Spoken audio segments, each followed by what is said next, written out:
नमो तस् भगवतो अरहतो सम्मा संबुद्धस्स। महाकारुणिक भगवान तथागत सम्यक संबुद्ध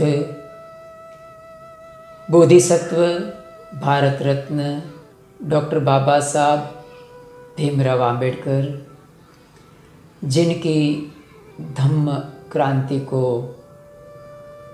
जीवन समर्पित करते हुए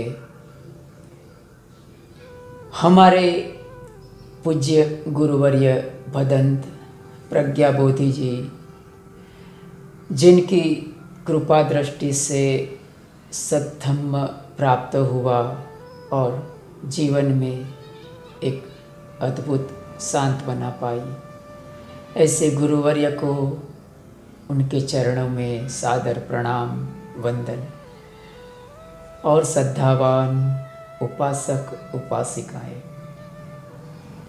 हम देखते हैं हमेशा से कोई विषय समाज को दो वर्गों में बांट देता है।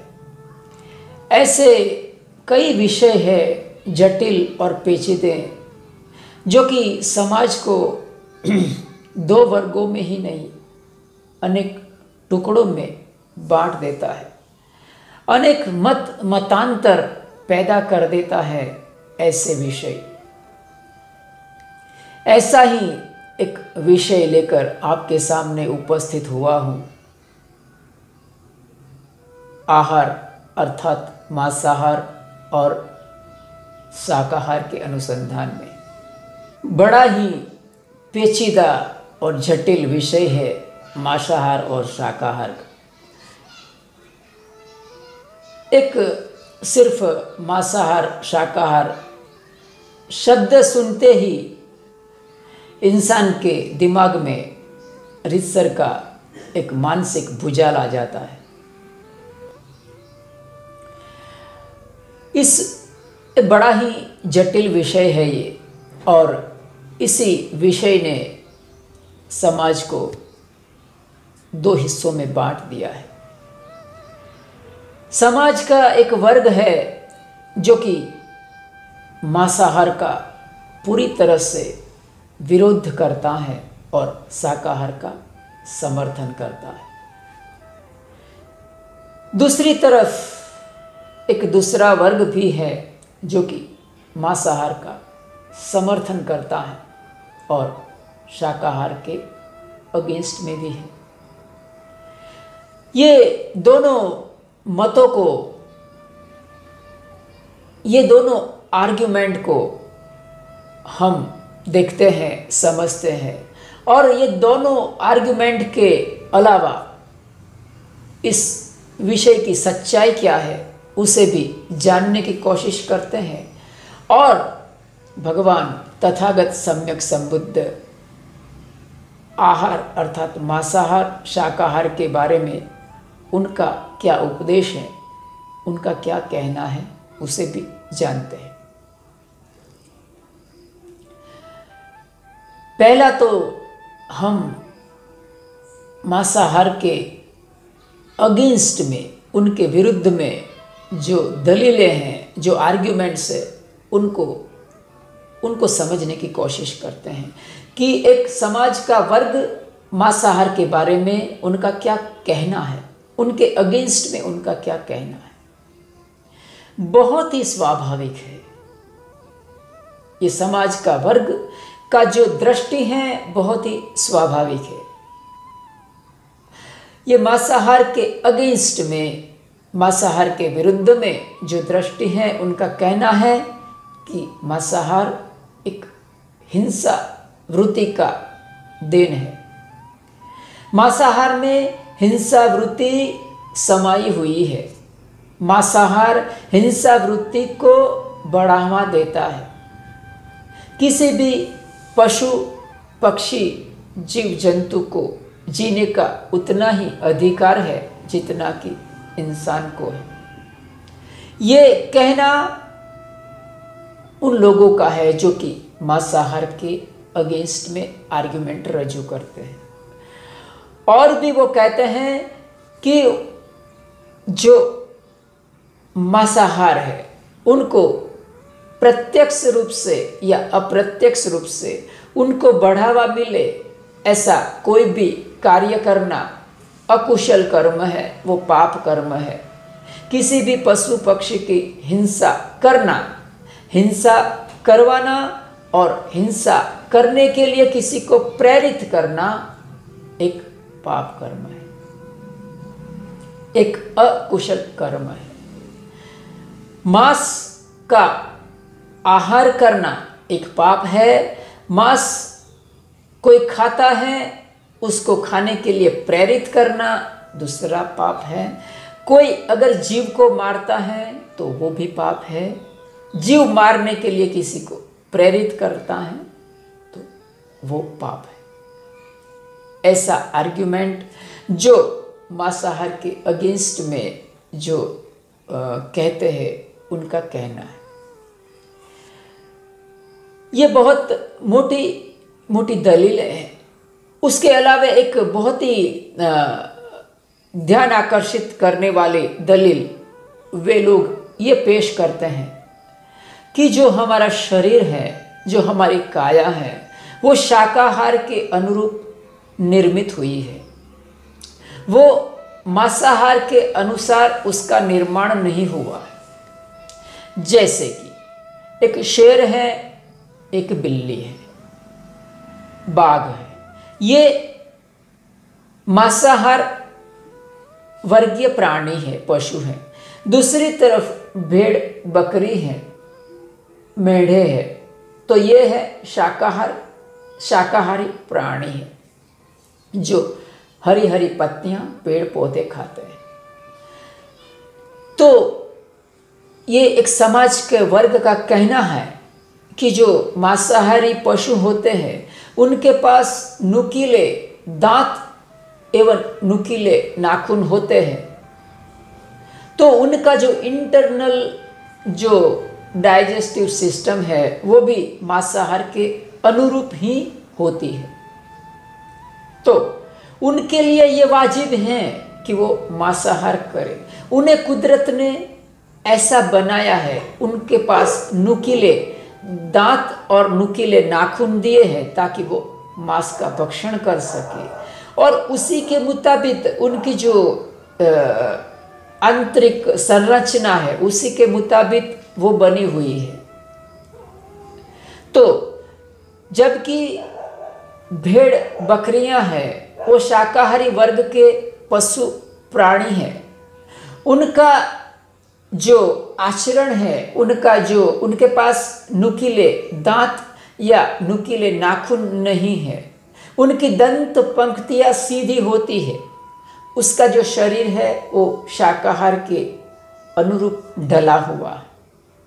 तो और एक बात उनका कहना है कि जो ये हिंसक पशु पक्षी हैं जो कि मांस भक्षण करते हैं वो चाट के पानी पीते हैं, जबकि ये भेड़ बकरियां हैं जो कि शाकाहारी वर्ग के पशु पक्षी हैं, वे चूस के पानी पीते हैं। तो उनके मुताबिक इंसान है एक शाकाहारी प्राणी है। हमारे पास ना तो नुकीले नाखून है ना तो नुकीले दांत है, हम चूस के पानी पीते हैं। तो हमारा जो इंटरनल डाइजेस्टिव सिस्टम है वो भी उसी के अनुरूप ढला हुआ है। हमारा जो आंतरिक संरचना है वो मांस को पचाने के लिए लायक नहीं है। वो सब्जी, पेड़ पौधे, हरी हरी पत्तियां इत्यादि जैसे खुराक के लिए हमारा आंतरिक रचना बनी हुई है। ये आर्ग्यूमेंट जो कि मांसाहार के अगेंस्ट में जो लोग हैं वो उस तरह की आर्ग्यूमेंट रज्जू करते हैं।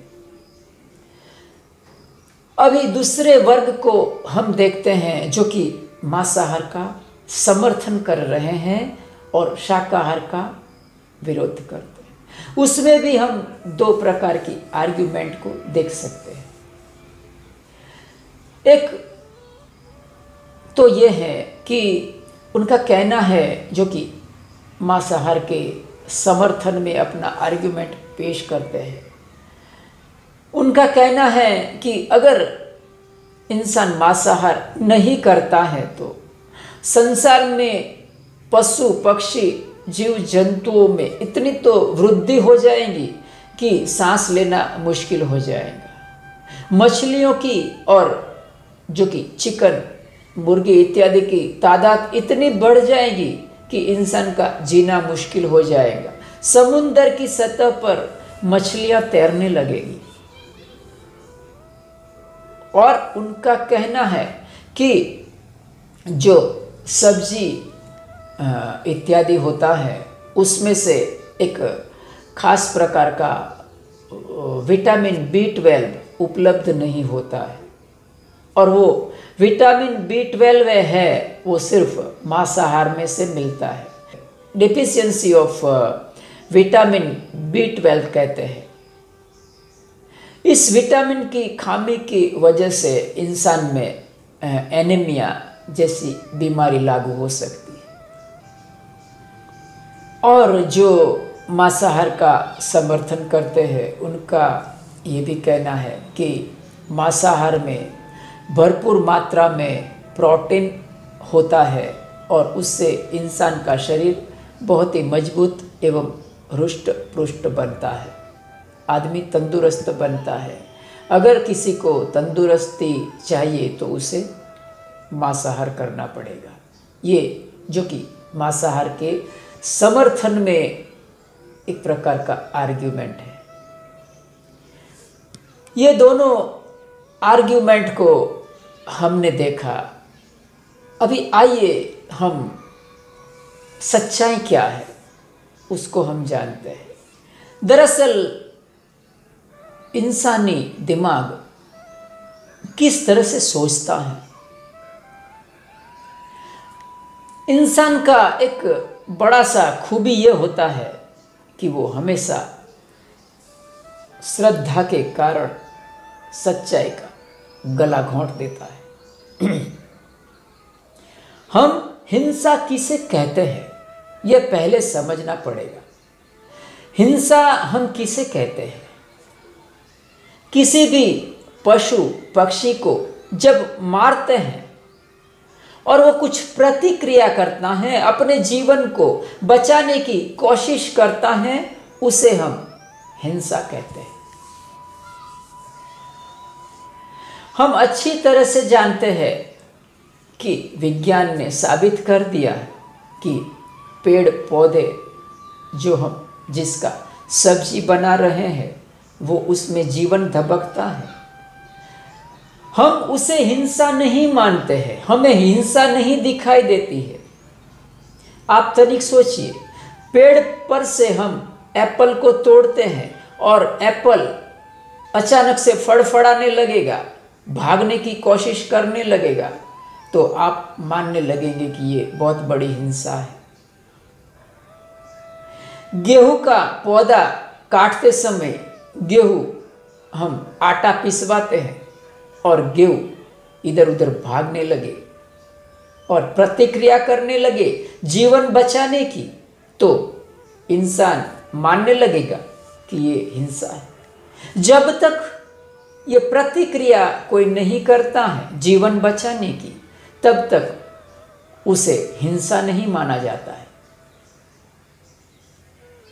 बकरे को मुर्गी को काटना हिंसा माना जाता है क्योंकि वो जीवन बचाने की कोशिश करते हैं, कुछ प्रतिक्रिया दिखाते हैं जीवन बचाने के लिए, तो उसके साथ साथ हमारे हार्ट में, हमारे दिमाग में खलबली मच जाती है कि ये बहुत बड़ी हिंसा है।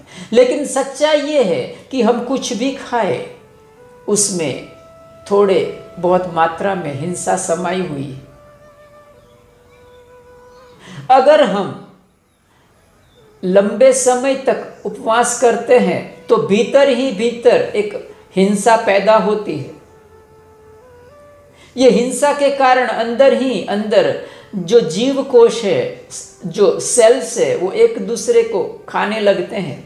चर्बी के रूप में जो हकीकत में जो चर्बी है वो एक आहार के रूप में एक स्टोरेज है, उसको खा के वो अपना शरीर का मेंटेनेंस चलता है। इसीलिए धीरे धीरे चर्बी कम होती जाती है और हम ज़्यादा लंबे समय तक अगर निराहारी रहते हैं तो हमारा शरीर क्रूश हो जाता है।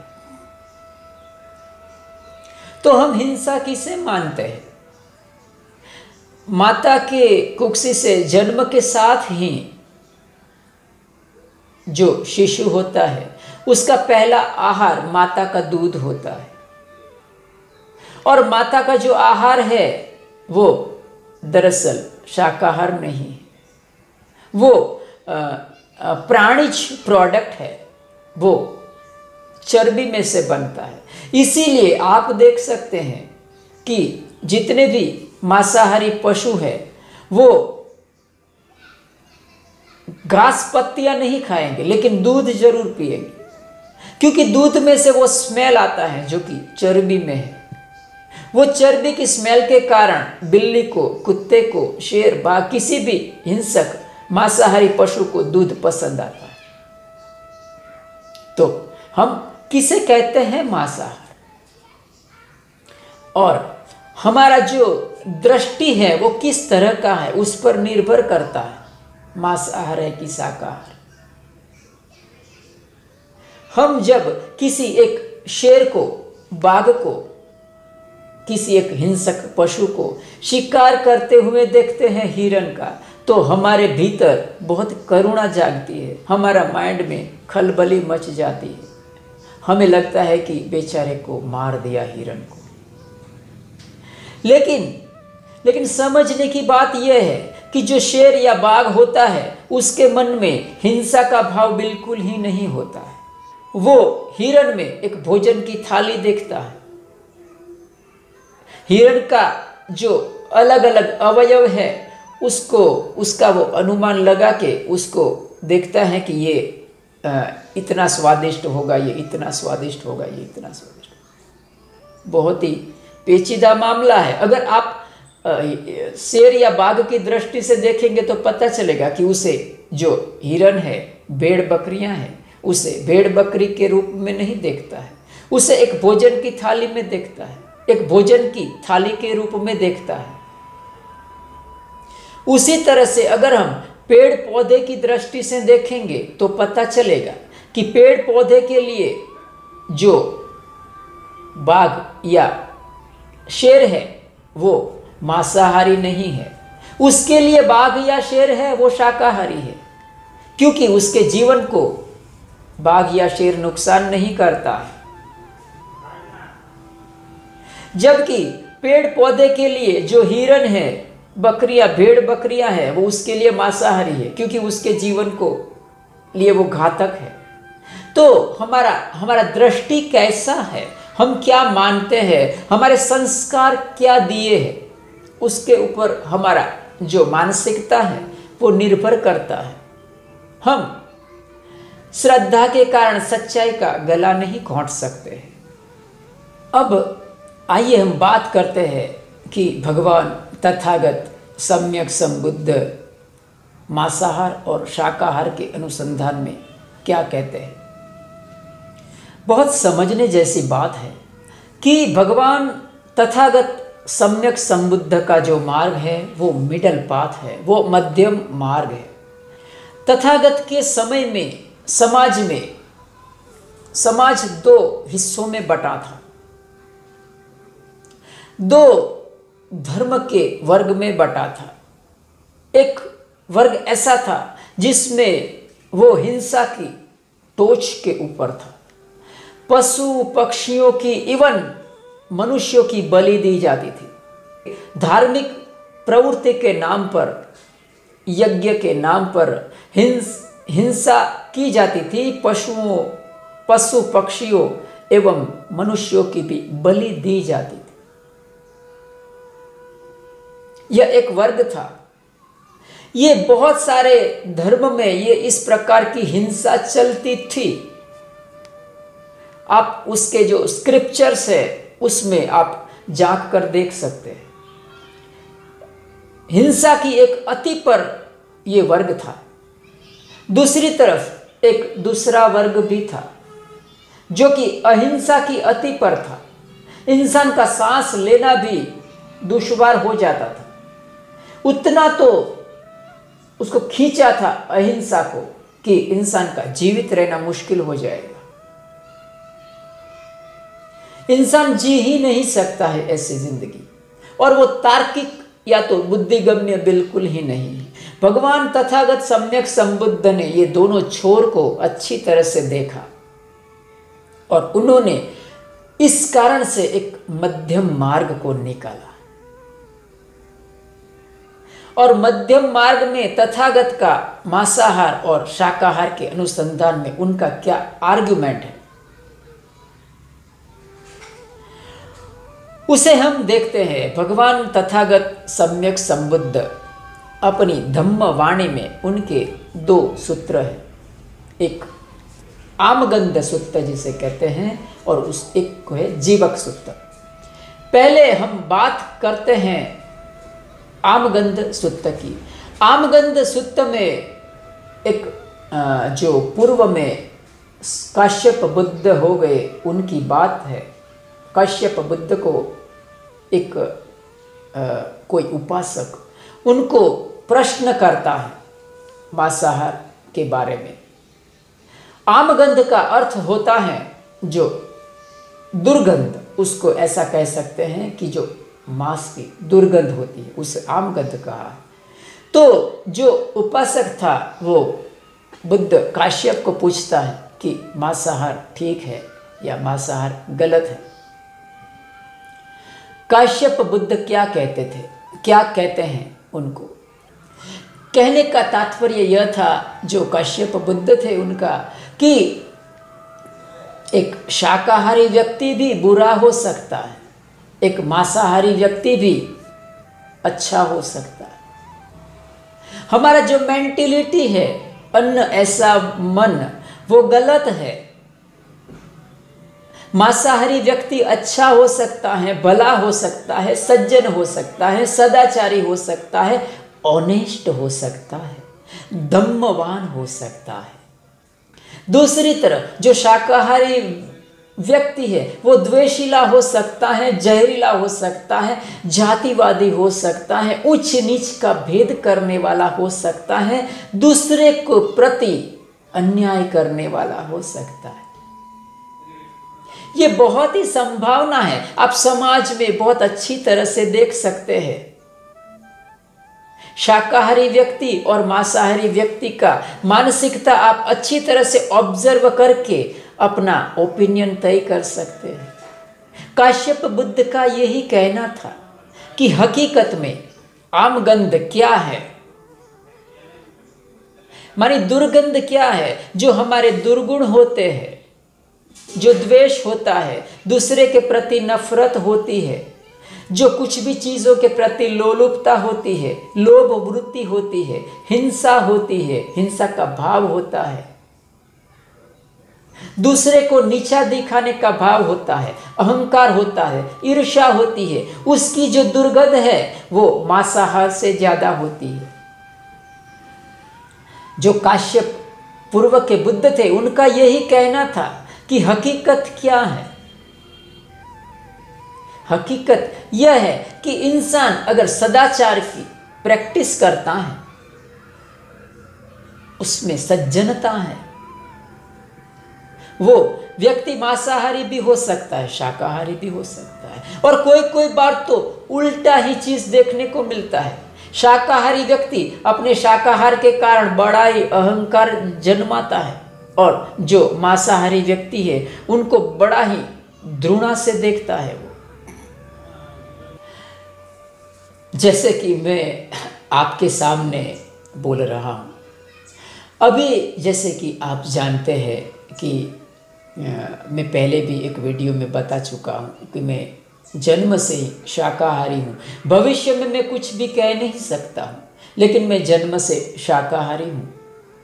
मैंने कभी मांस नहीं खाया और ना ही कुछ भी नॉन वेजिटेरियन नहीं खाया। फिर भी मैं अच्छा हूं कि बुरा हूं, वो कौन सी बातें तय करती है? मेरे सब्सक्राइबर नहीं बढ़ रहे हैं, मेरे वीडियो लोगों को पसंद नहीं आ रहे हैं, इसका मतलब यह है कि मेरे में कुछ बुराई है, मैं अच्छा नहीं हूं।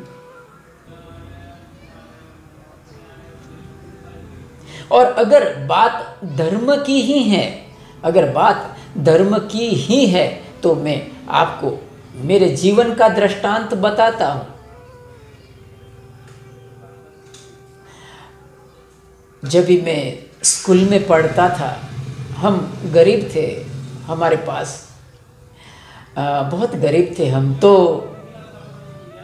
जिस स्कूल में मैं पढ़ता था, उधर एक बार ऐसा होता है कि मैं रास्ते से जा रहा था और हमारे स्कूल के एक टीचर थे। तो वो टीचर को मैंने एक दुकान पर, एक जो बाहर टपरी होती है, वहाँ मैंने उसको अंडे खाते हुए देख लिया। मानी हमारा दोनों की नज़र एक दूसरे से मिल गई। मेरा कोई गलती क्या था मुझे मालूम नहीं है। वो जो टीचर थे वो ब्राह्मण थे। जैसे हमारी नज़र मिली, ये बहुत मैं जब 8वीं या 9वीं कक्षा में पढ़ता था तब की बात है ये। जैसे हमारी नज़र मिली, मेरे मन में कुछ भी तो नहीं था उस समय।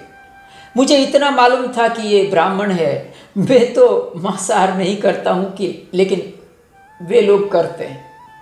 तो हुआ यह कि हम एक बहुत गरीब थे हम, तो हमें गवर्नमेंट हमें एक SC का होने के नाते हमें स्कॉलरशिप देता था हर स्कूल में वगैरह।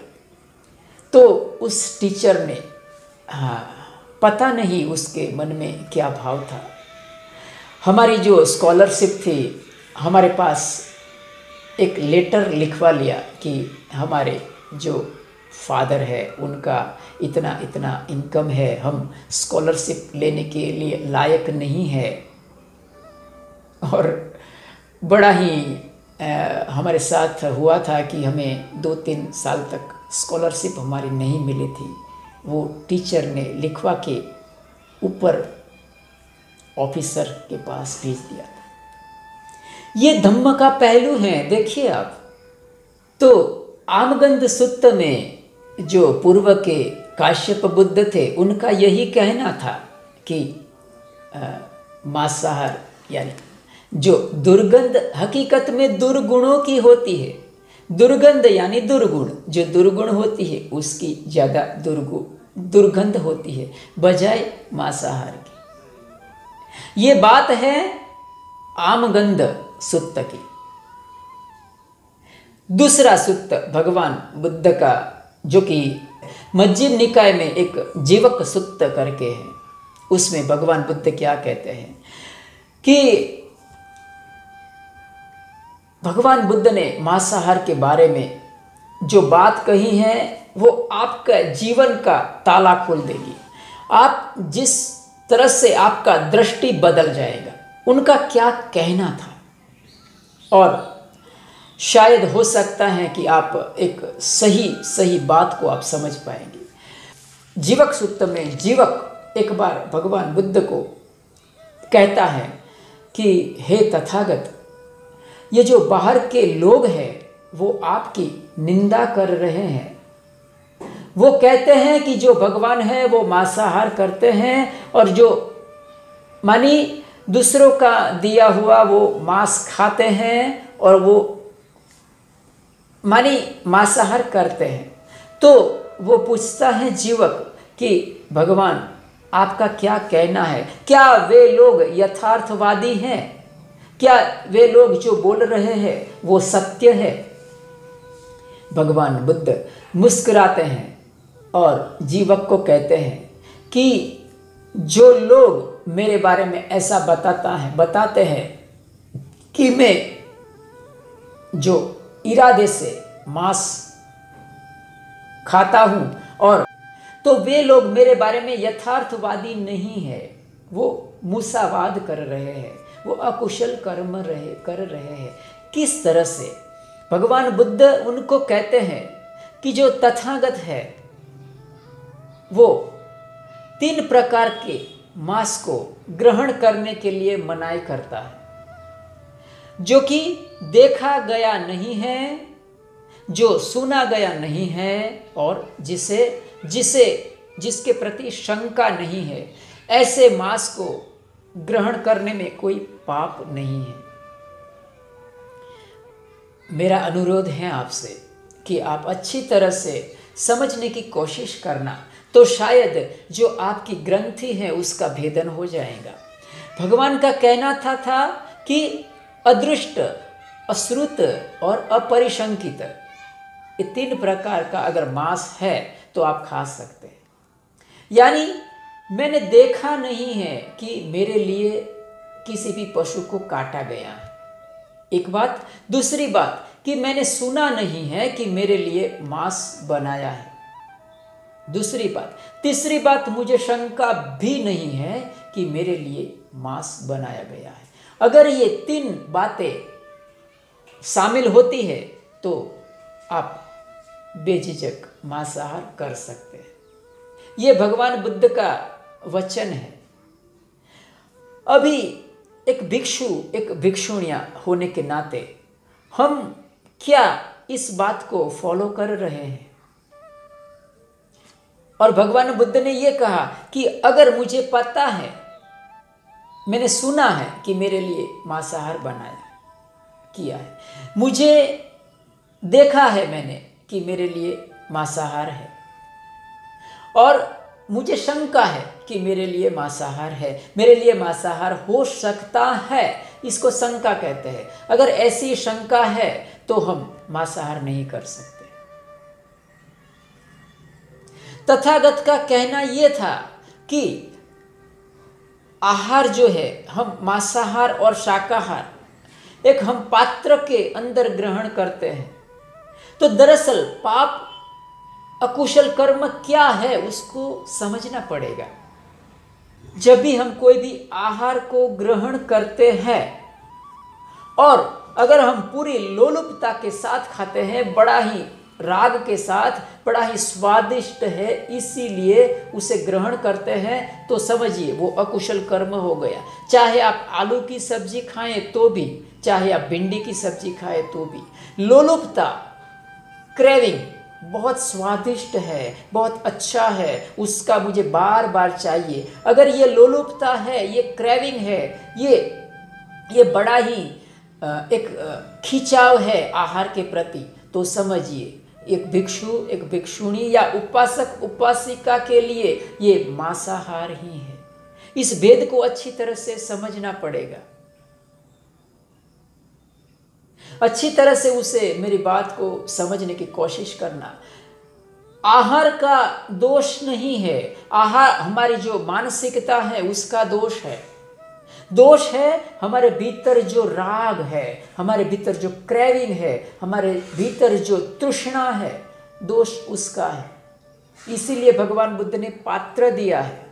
पात्र में खाने से हमारे भीतर राग, द्वेष और मोह की भावना पैदा नहीं होती है। अगर आप पात्र में मांसाहार भी करते हैं और उसमें कोई स्वाद नहीं आता है, अगर मांसाहार भी करते हैं, आप बड़ा ही समता के साथ करते हैं, कुछ भी स्वाद नहीं है, बस जैसा है वैसा खा लेते हैं, तो वो मांसाहार नहीं है। उसी तरह से अगर आप अच्छा कोई शाकाहार करते हैं और बड़ा ही लोलुपता के साथ खाते हैं, लालच के साथ खाते हैं और चाहिए स्वादिष्ट बनाकर खाते हैं, तो समझ लीजिए वो मांसाहार ही है। जो रुकावट है, जो अकुशल कर्म है, वो आहार का नहीं है, हमारी मानसिकता का है। मांसाहार के प्रति बहुत सारा द्वेष मन में जन्मा लिया तो वो मानसिक हिंसा हो गई। भगवान बुद्ध का यही कहना था कि जो आहार है, जो मांसाहार है, वो भिक्षु भिक्षुणियों को किस तरह से ग्रहण करना है। अगर आप ये भगवान बुद्ध ने जो रूल्स बनाए हैं उसी तरह से ग्रहण करते हैं तो पाप होने की संभावना नहीं है, अकुशल कर्म होने की कोई संभावना नहीं है, क्योंकि हमारे मन में किसी भी तरह का क्रेविंग नहीं है, किसी भी तरह का लोलुपता नहीं है, हमने देखा नहीं है, हमने सुना नहीं है, हमने शंका नहीं है, तो आराम से हम मांस ग्रहण कर सकते हैं। ये भगवान तथागत सम्यक संबुद्ध के वचन है मज्जिम निकाय में जीवक सूक्तम। और वीडियो का अंत करने से पहले मैं आपको एक प्रश्न, आपके सामने एक प्रश्न छोड़ के जाता हूँ। एक कल्पना करिए, एक कल्पना करिए कि भगवान बुद्ध जब भी वो बुद्ध नहीं बने थे, जब भी वो सिद्धार्थ गौतम थे और माता यशोधरा उसके साथ थी, दोनों जा रहे हैं अरण्य में से, दोनों पसार हो रहे हैं। एक कल्पना करने की मैं बात कर रहा हूँ और माता यशोधरा एक हिरण को देखते हैं और उनको अच्छा लग जाता है हिरण, क्योंकि एक सिर्फ एक कल्पना की बात है, क्योंकि भगवान बुद्ध थे वो राजघराने में जन्मे थे, तो हो सकता है कि वो शिकार करते हो और घर में औरतें मांस बनाती हो। तो सिर्फ कल्पना करने की बात मैं कर रहा हूँ कि अगर माता यशोधरा ने किसी हिरण को देखा होता और जो तथागत जो कि सिद्धार्थ गौतम के रूप में थे, उनको अगर माता यशोधरा कहती कि ये हिरण जा रहा है, उसका आप शिकार करके ला दो मुझे, तो क्या बुद्ध उस हिरण का शिकार करते थे? और एक प्रश्न है कि क्या ये बुद्ध अगर शिकार करते थे हिरण का, तो जो आज का जो बाबा साहब को मानने वाला वर्ग है, क्या वो ऐसी बात करता था कि जो हिरण मारा गया है, तो सिद्धार्थ गौतम ने जिस हिरण को मारा है वो एक राक्षस था, एक दैत्य था, इस कारण से हिरण को मारा गया था। क्या इस तरह का अपना बचाव आज के जो बाबा साहब को मानने वाले लोग हैं, क्या ऐसा बचाव कर सकते हैं? तो आज के दिन में इतना ही कह के अपनी धम्मवाणी का समापन करता हूँ। आपके सामने मैंने 2 क्वेश्चन रखे हैं। अगर आपको कोई भी प्रश्न हो, आपका उत्तर हो, तो मुझे कमेंट बॉक्स में ज़रूर आप लिखिए और मुझे भेजिए। तो आज के दिन बस इतना ही। सबका मंगल हो, सबके जीवन में खुशहाली आए, हमारे पुण्य कर्म में सब भागीदार बने। साधु साधु साधु।